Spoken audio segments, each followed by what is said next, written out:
beyond our reach.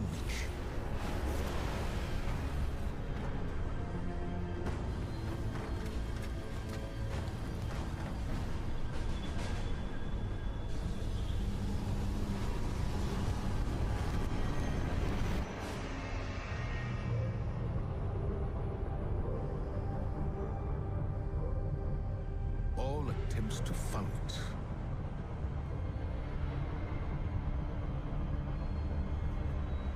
have failed.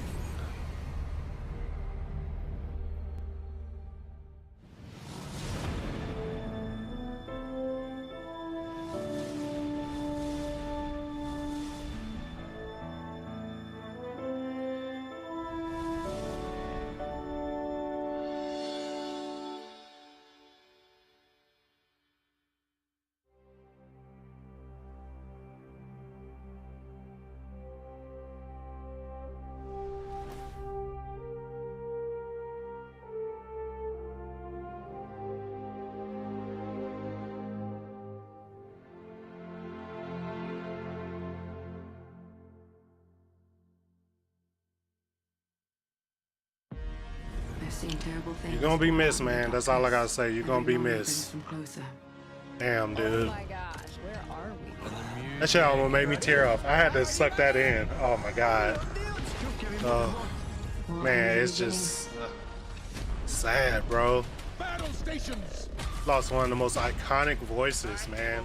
One of the most iconic voices. My God. It's crazy. Oh, I gotta turn on my touch portal. About time we go to the moon. Is that a darkest ship behind Okora? So happy Eris is back. Bro, I need to get back into this game though. Like, ugh. The line between light and dark is so very thin. Let's cross it together. Holy crap! This got me feeling things. Hello, old friend. Destiny 2, it's fire, bro. I don't care what nobody says. I'm afraid. What? You did it, Death Star!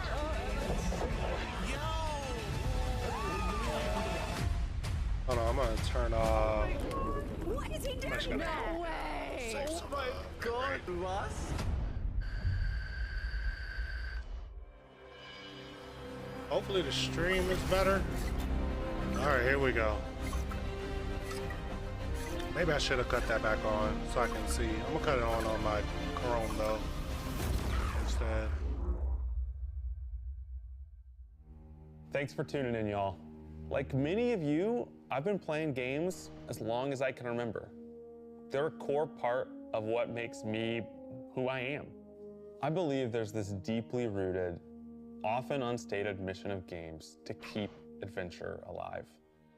In 2014, Bungie set out to start a new adventure. Heroes awakened on a desolate planet.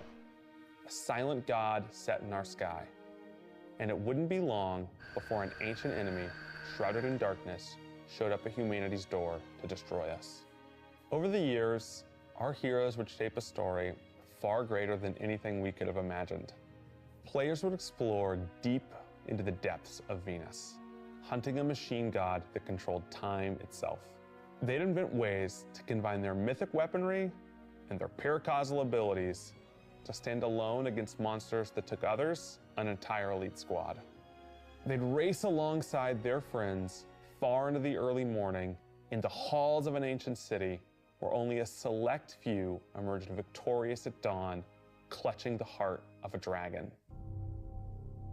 But most importantly, they'd bring their friends and their family into this world and together meet new faces on this adventure who would become lifelong companions. Now, together, we approach the final shape. We're about to embark on the last expedition of Destiny's first saga. So let's be clear about the stakes. In the final shape, you will go inside the Traveler. The journey will be difficult. And what awaits you on the other side of this trek is nothing less than the deadliest entity we have ever faced. There will be no open betas. There aren't going to be any guides on the internet telling you how to handle what's to come.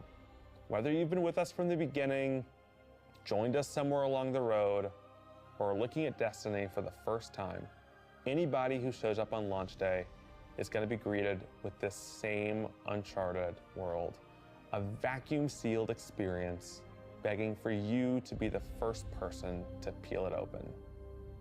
So today is your invitation to go forth and adventure.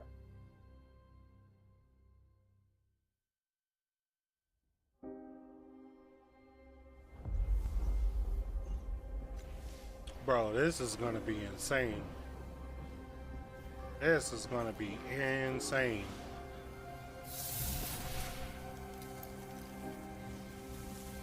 After all these years,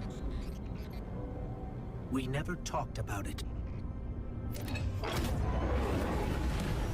Why I brought you back.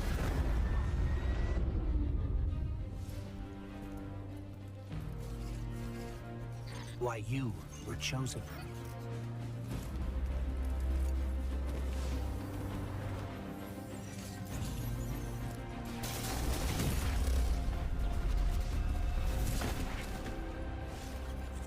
The truth is,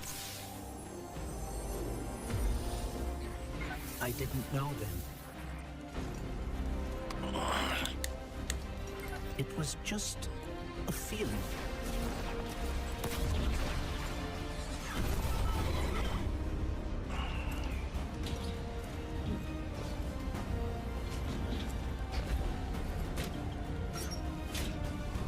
But I know now.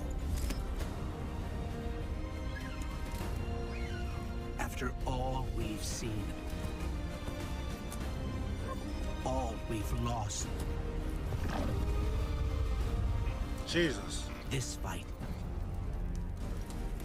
might be our last. So I'm asking you, Keyword, people. Might be. Keyword, one might. last time. Doesn't mean it is.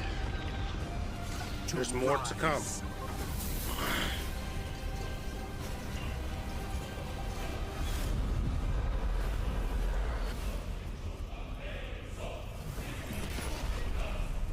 What the hell? Bro, you see that axe? What is that? 227.24? Okay. That's what's up. This is a momentous time in Destiny history. We've been building to this moment for the last 10 years. The final shape is the conclusion to that journey. This is a moment in gaming that as a developer, you just don't get very often. Guardians and allies are fighting the biggest threat that the universe has ever seen in this big culmination of the Light and Darkness saga.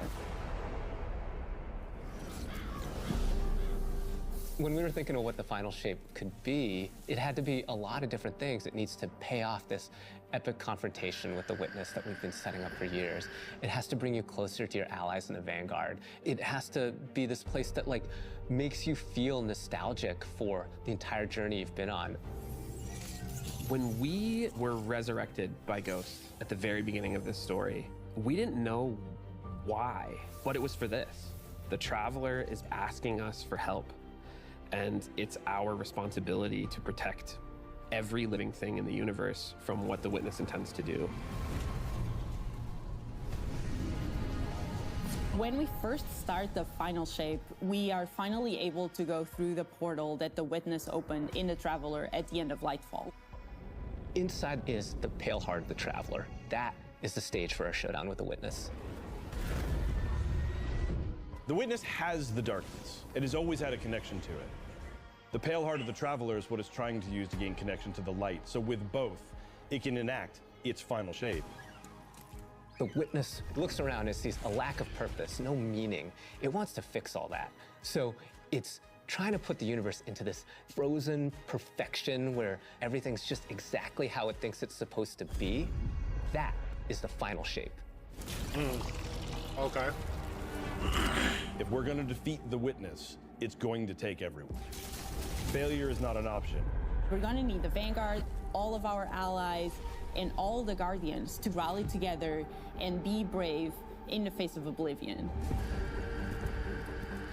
In the final shape, we're going to answer questions at the grandest scale. But what I find really interesting is that it's also a very personal journey where we deepen our relationships with these characters that we've known for so long. Zavala, Ikora, our ghost, get to reconnect with Cayde 6. So, like, while there's this great conflict and everything going on around us and stakes of just unimaginable heights, it's still at the end a story told around campfires by a bunch of companions who have been fighting together for hundreds of years.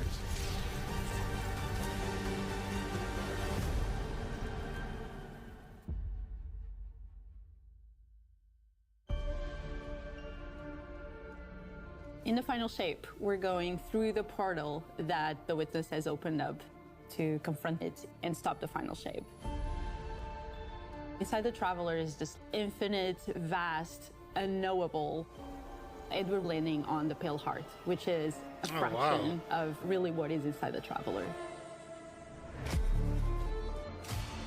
The Pale Heart is weird. It's a little strange, it makes you feel a bit uncomfortable. And it is also just so cool and artistic in the best way. The Witness entered well ahead of any Guardians, and so it's had time to kind of shape what's there. When our Guardian enters, the rest of the Pale Heart starts getting shaped also around what we've experienced. This is the Traveler recreating the world in front of you as it saw on your journey. One of the most memorable locales from Destiny's past is the D1 Tower. It's really a labor of love from the Destiny team. The final shape means so much to everyone who's building it, and I think players are really going to be able to see that. The Pale Heart is our very first linear destination that we've ever done. I would love it if players felt that they began their journey in a place of safety. Oh, wow. And feel it escalate in danger, in surrealness, because there is this beautiful evolution of the space. They see things that are more and more wrong as they begin to go towards the Witness's monolith. It's kind of this omnipresent, foreboding thing off in the distance. The shit's on. Okay. The weirdest things happen as you get closer to the monolith in the form of reshaping. Kind of like deconstructing things and putting them back together just wrong. The sense of scale you get out there, like as you're exploring these spaces and you're jumping on these reshaped cuboids of Earth, you feel tiny as a Guardian. You feel alone. You feel like you are not the force to be reckoned with that you have been. You're not the God Slayer right now. You're just this little person jumping from these massive pieces to massive pieces. Jesus Christ. One of the things that we really tried to also capture is that the Witness keeps throwing everything it has at you. And so you're going to fight these new enemies, the Subjugators. Subjugators are the new unit you're going to be facing in the final shape. They have an enhanced power set. They're performing stasis powers and strand powers to face the Guardian, while in support of all the other enemies you're fighting too. They bring something entirely new to the battlefield, which is kind of this element of control. They're back there pinging away with stasis abilities, throwing crystals at you, freezing you in place, tangling you up.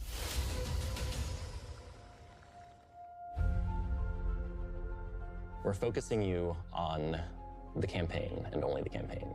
It's the most important thing in the universe at that moment. You have to stop the final shape from happening. And for that, we do need the help with our allies. And so we're going to make sure that the core Vanguard team gets back together. Zavala and Ikora and Cayde. The campaign is just the start of the Pale Heart. After you've reached the monolith and finished the campaign, we open up the entire destination. And so the entire Pale Heart is going to react to you and what you are doing.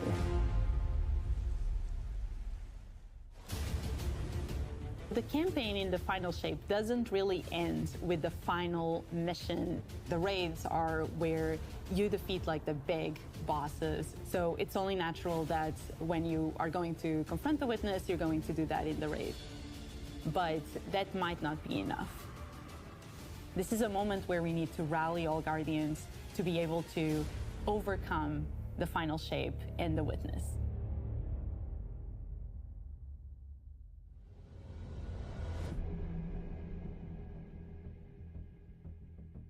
In the final shape, we are inside the Traveler, very close to this energy. This allows us to have new supers, Arc, Solar, Void. We want to create something that turns you into an offensive powerhouse, but also can benefit your allies in a support capacity. There is this thread of team play and like working with your friends to overcome the odds. The Warlock Super is this ultimate expression of solar energy coursing through your Guardian. This Solar Warlock Super is a callback to Radiance from D1. Other than Golden Gun, this is the only other first-person super in Destiny right now. Your melee's like all these projectiles going off, doubling the amount of projectiles. Your grenade almost being sentient as it searches around, and then it hits a character and bounces off and goes to another one. And you're so overflowing with this energy that you are also giving it to your allies, allowing them to have their solar weapons supercharged, applying Scorch when they're shooting. The new Solar Bro, Warlock that's aspect, clean. When I cast my Rift, it is going to create. You get a solar buff? You get to get allied solar When it sees an buffs? enemy, Oh, it launches man. part of itself out and hits the enemy and explodes and scorches them. It just feels very Damn. alive. Okay. Okay. Twilight Arsenal. Twilight It's Arsenal? a layered super. This is the only ranged one-off offensive super for Titans in the game. The Titan jumps up into the air, summons this giant void axe, throws it, summons another one, throws it, summons another one, looks at a different group of enemies, throws it. And when these axes fly through the air, they stick into the ground or an enemy, do their void gravity thing where they suck a bunch of energy and enemies in and then explode. But that doesn't destroy the axe. The axe sticks around and you and your allies can go and pick up that axe and start wailing on enemies with it. This super is insane to me. The Void Titan aspect, I press and hold my grenade button to consume my grenade and turn it into the shield. The more damage it takes, the more it charges up, and then I can release that, and it creates this blast that deals massive damage. Bro. They finally fixed Titan. Is all Thank about God. finding the shortest distance between 2 points. The Hunter kind of rears back, takes this knife. Titan's and cool, throws but it was across just the missing world, something, man. And then And is able there to it blink was. to its position, do the slash. Still that not the just best, but decimates anyone it's nearby. One really great thing about that is It's not something just that was you missing. do it once, but you're able to do it 3 times, along with devastating attacks each time you do it. The Hunter has an aspect. We take our staff, we twirl it in the air, which propels us upward. It creates All right, guys, this that's the burst end of the which stream. amplifies you No, I was just and kidding. any allies near you. It almost makes it feel Just like you're kidding. playing a fighting game, right? I these just don't. combos that I'm you're not a chaining Hunter together type to of do these character. I different don't moves. care for It Hunter. like takes that sandbox to the next level. The more aspects we have, the more capable we are to do You that. can take It that feels with a like grain you're, of like, salt. I riding don't the give a shit. lightning, you know? Like that I don't care. I instantaneous, don't like- care for Hunter. That was good, but I think it's more like, you know? I like it. I like it.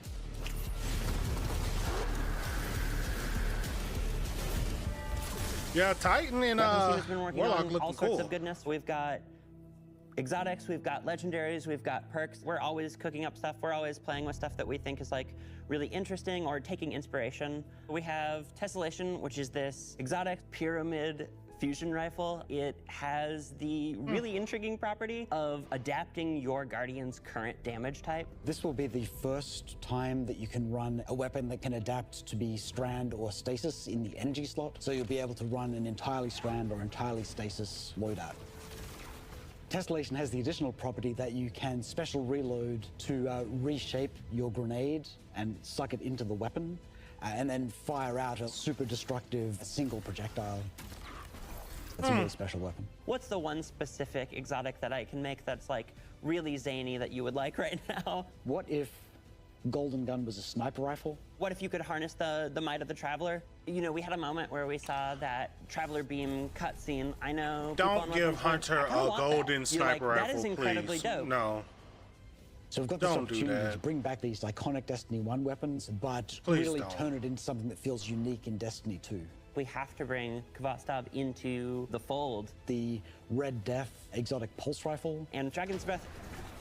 Nice. Burn the world, burn it all. In the final shape, we have new weapon subfamilies coming, broadening what existing weapons can be. Really, like, bordering on exotic functionality. So, for example, we've got a rocket pistol sidearm subfamily. We always liked the special ammo sidearms. This fires tiny, slow-moving rockets. They hit very hard, do a bit of AoE damage.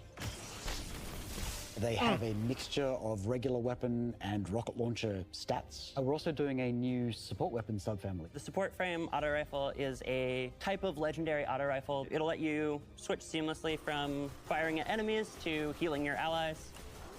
I'm really excited to bring it to dungeons and keep my team alive, honestly. Bro, that's perfect for the Warlock. The weapons team is always coming up with new ideas. We've got a ton of new cool stuff coming over the next few years, and some new and really wild ideas, which are pretty exciting. Come on, take a load off. We've got a lot to cover. This place is only big enough for one dashing hero type. Yeah. I'm back. You two, give me a sec. I was magnificent. This is great. Anyone want a hug? Fucking Cade. Off my map. I'm glad they brought him Worst back. case scenario, you die. But who knows? Maybe you won't.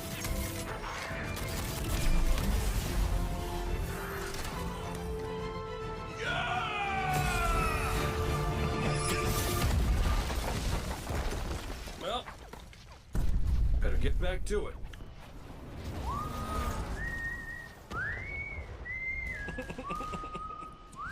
Damn, Cade.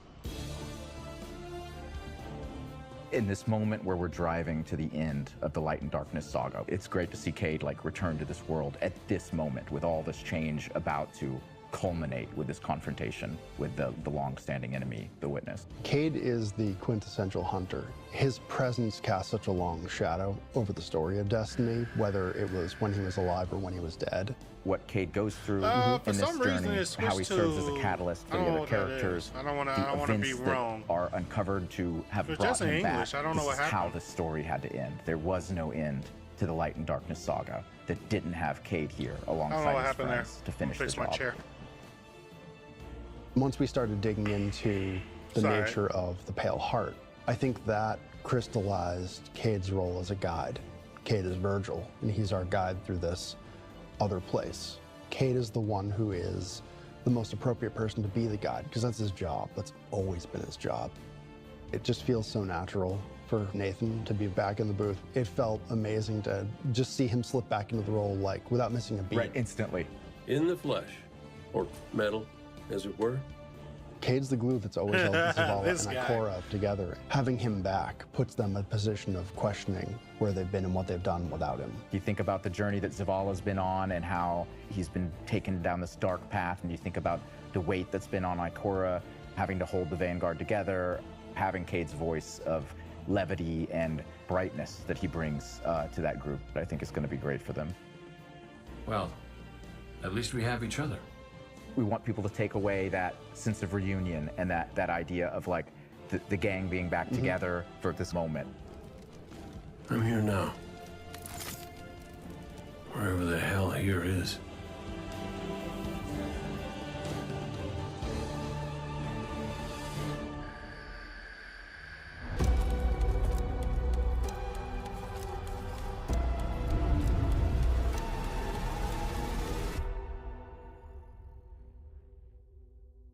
Yeah, I don't know why I switched to this. It was weird.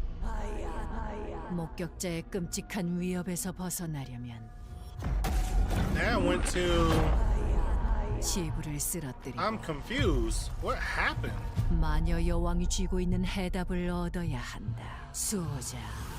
그러니 내게 맡겨라. 돌아올 수 있겠나? Hold on. 두려워. I don't know what happened, so I'm gonna switch over.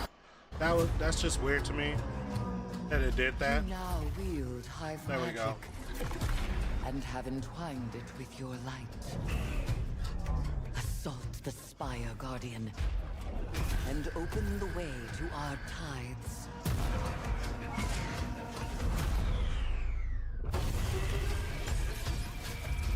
Let them know fear. Whoa. The death of whispers, and they do whisper. Fight in my name, Guardian. Every opponent you defeat. Yo, what is this? What is this armor? Whoa. That shit looks sick and gritty. I love it.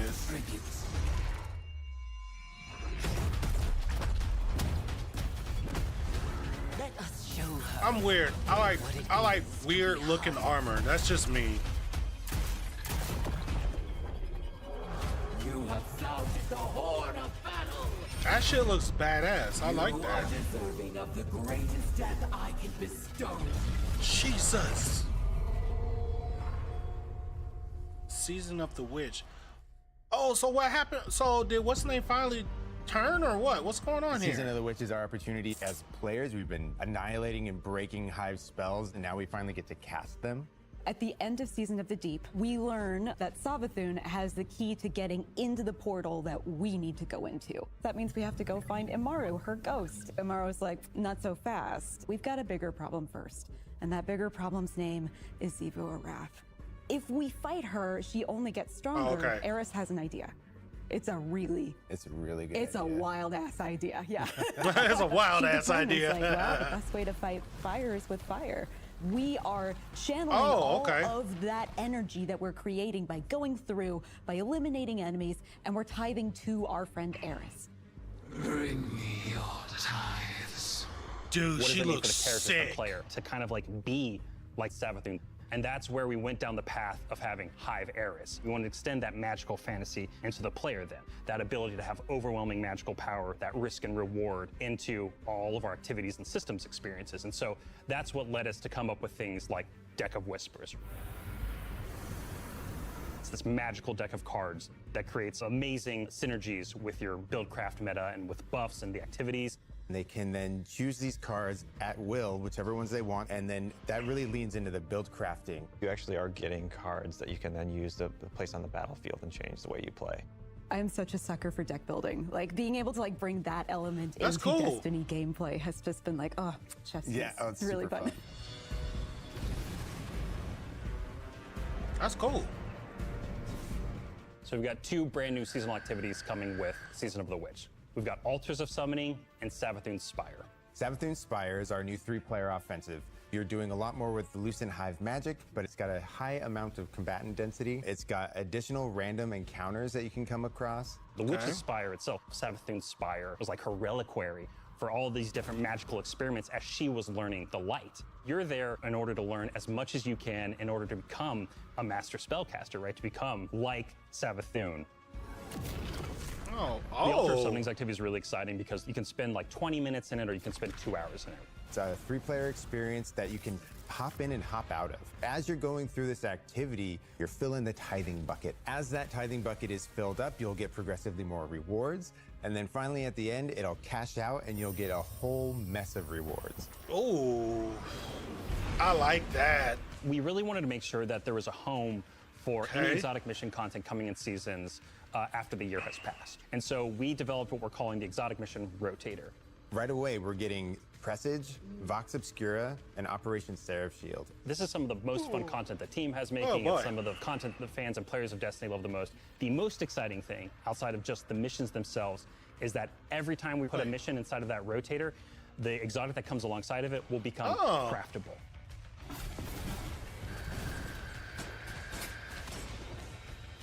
With Season of the Witch, we have a brand new Vex lo-fi PvP map coming. It's really exciting. It's got a bunch of really tight gameplay experiences. We wanted to make sure that we Taking focused off the my combat a shoes. little bit more. With the new Vex network map, we really wanted to make sure we hit is like, hey, you're shoulder to shoulder more often. There's not as much deep sight lines that you're interacting with. And a lot of the flow of the map is actually built around this like kind of central pillar of the Vex network that you're orienting around. And there's also some modes coming too, right?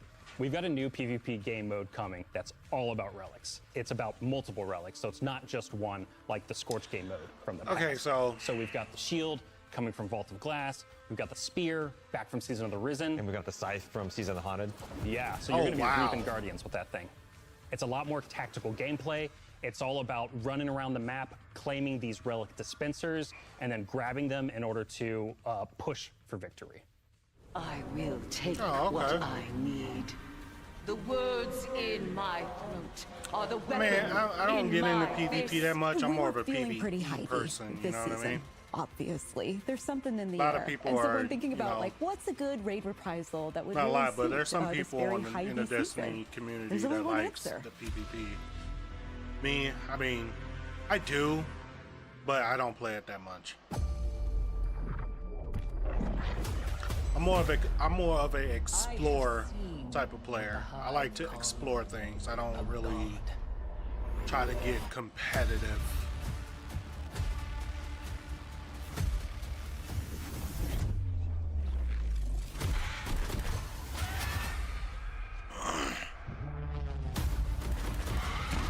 Shit.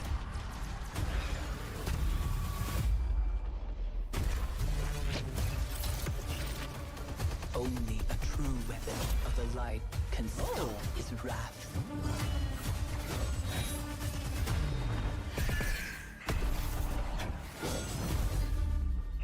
I think the only thing that's missing with Destiny, and I'm not trying to be picky or anything, because like I say, I love Destiny 2.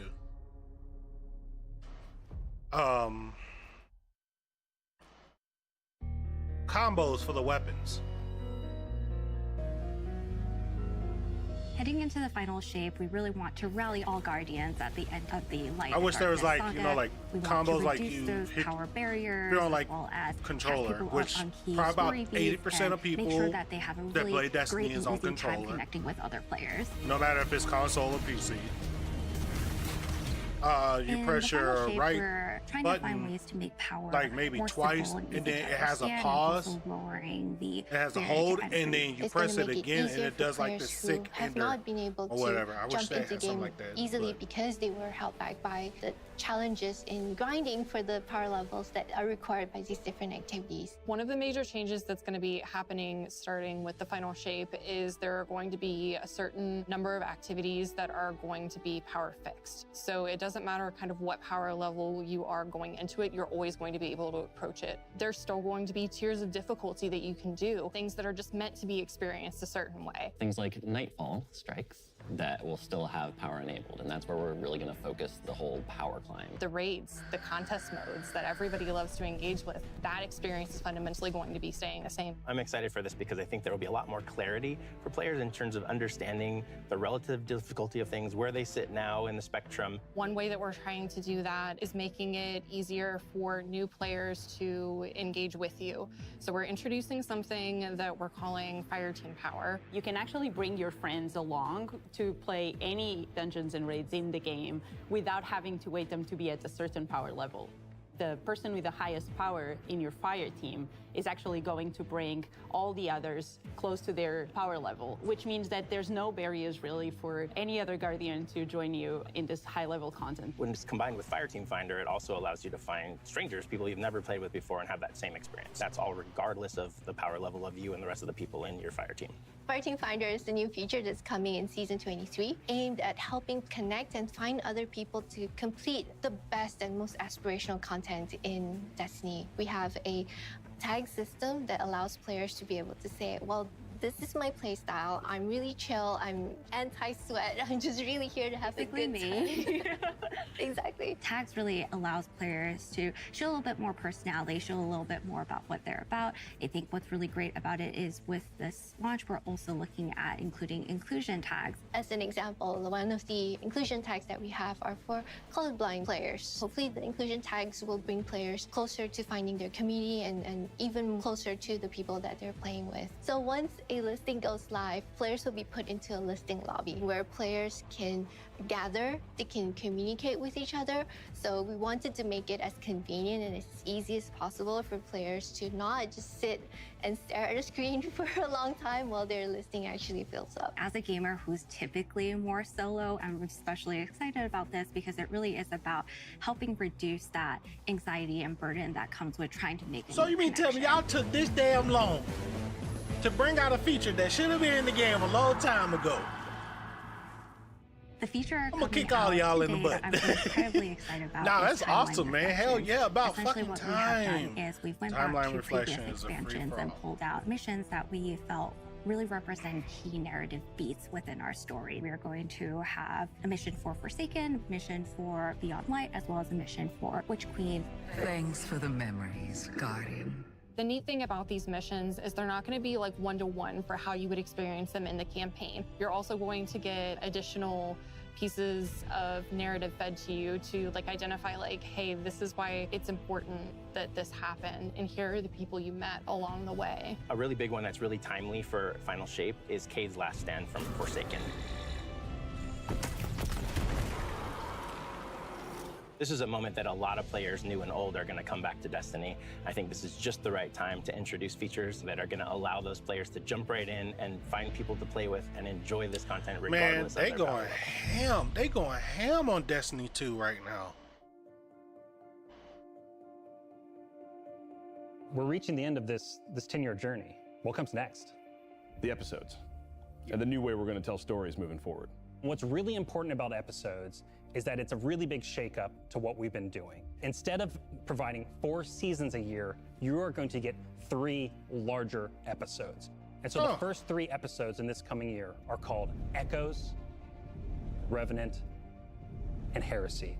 It's coming right after the Final Shape. And the theme for the year is going to be all about the consequences and aftermath of the Final Shape. I think what's really the cornerstone of the episode model that we're building is the 3-act structure.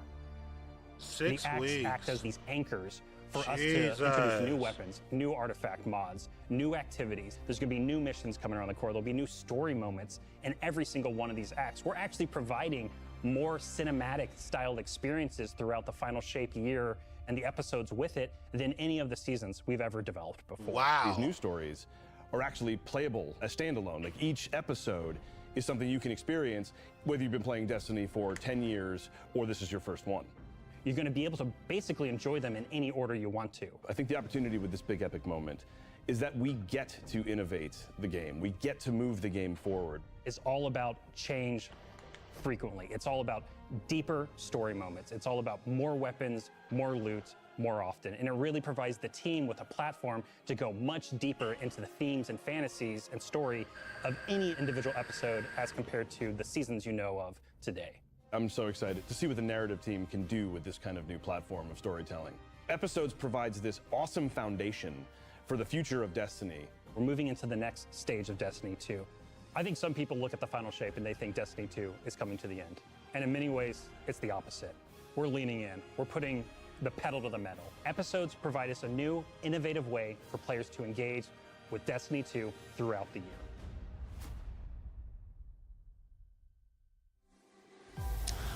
What makes a guardian a guardian? Devotion, bravery, sacrifice.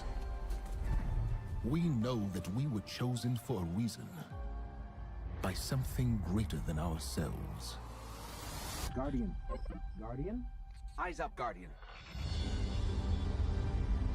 Shaped by the fires of each new battle, we are forged and sharpened into what we must become for the fight ahead.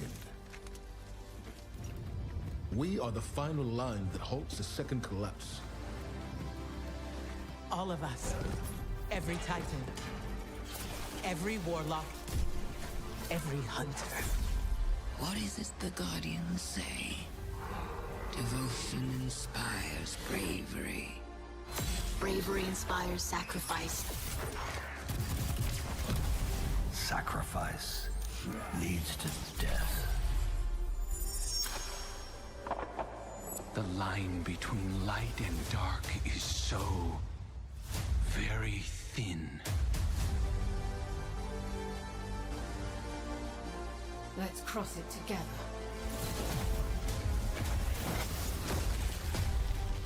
There are things out in the dark that only the dark can overcome. Trust me. You've heard the stories of the Traveler's sacrifice, of darkness descending upon humanity.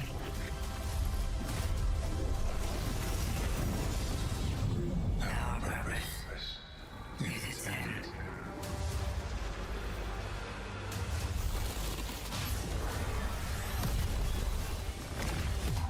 This time, there is no escape.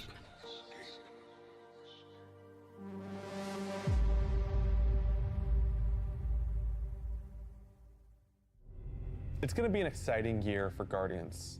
We get to make good on a promise that we made way back in 2014. There was classic rock blasting, a fire team racing across our solar system, and at the end, a simple message: become legend. Today, you got a glimpse at how we'll be cementing your legend in this upcoming year. We're going to be heading inside the Traveler, experiencing a destination unlike anything we've ever built before.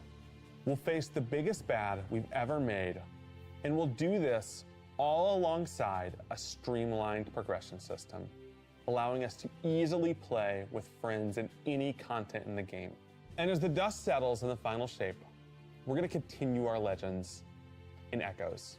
It's Destiny's first episode in a new phase of storytelling for Guardians, with brand new conflicts born from the resolution of the Light and Darkness saga. These first episodes are just the beginning.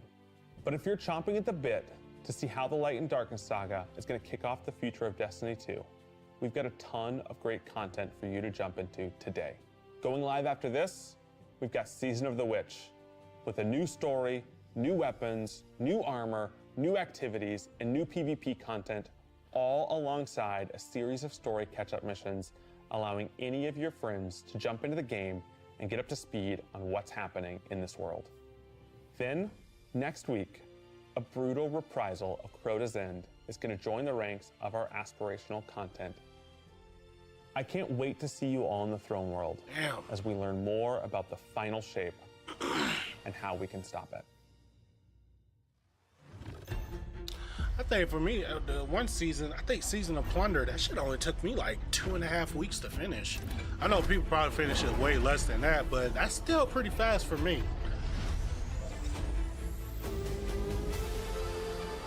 Do not be afraid. Bring me your tithes.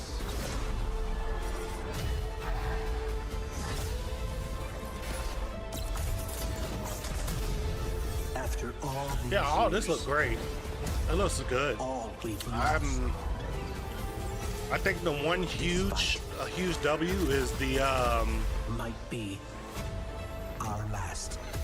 The fire team system, the new fire team system, and also the LFG. Pretty much is just looking for a group. I mean, dude, that's gonna be great. And then on top of that, if you're not that power level or whatever, like, dude, it's crazy.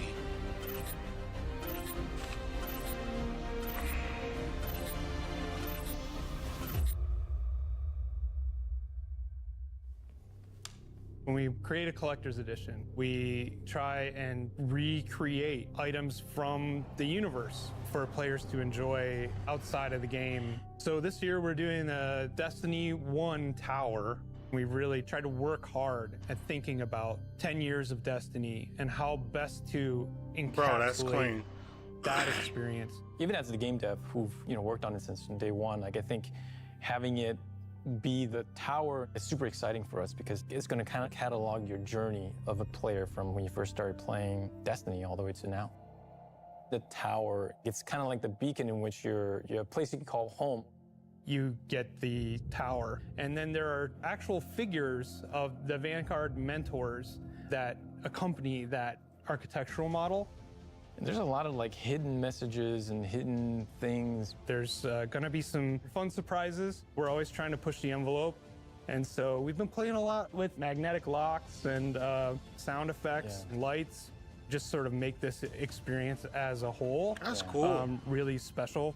It's sort of the perfect symbol of Destiny. I'm so excited for it. Me too. That's cool. I like that. I don't have any collectors. I wish I did.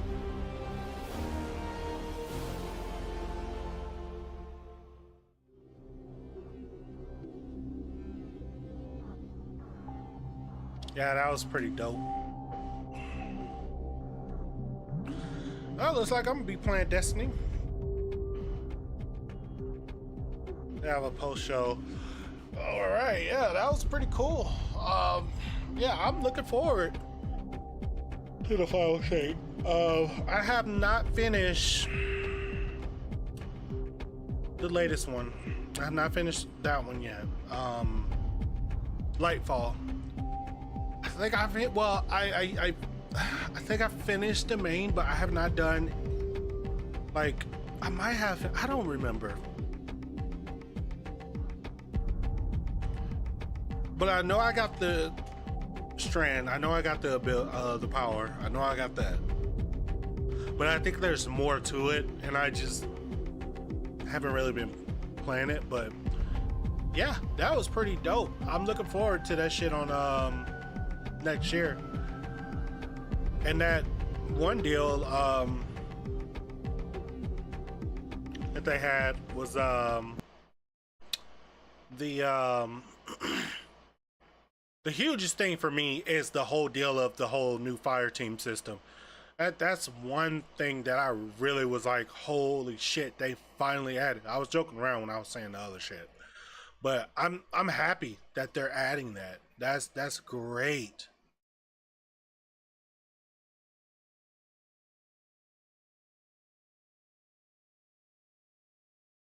But yeah, that's huge. Big W. I mean, you gotta. The reason why I don't do the raids because they're, I ain't gonna say Destiny's community is the best. Cause there are some assholes. But I just don't do the raids. So I just stick to doing like the strikes and the harder strike, because my sister, she's like a hardcore Destiny player or whatever, her and her hubby. So when they hop on and shit, I play with them or whatever. So yeah, I mean, but that new fire team system is huge W, huge fucking W. Loved it. So yeah, that's pretty much it. I'm gonna go ahead and get off here because they're just doing a post show or whatever. They probably show off some more things. I don't know. Looks like, I don't know if those are cards. Oh yeah, those are cards. Never mind. I thought they was gonna do like a little bit of gameplay or whatever, but it looks like they're not. So yeah, I'm gonna go ahead and hop off here. And tomorrow there's supposed to be another showcase. I think it's the Gamescom showcase, whatever. That's tomorrow. So I'm gonna go ahead. I'm gonna live stream that. So yeah, see you guys tomorrow.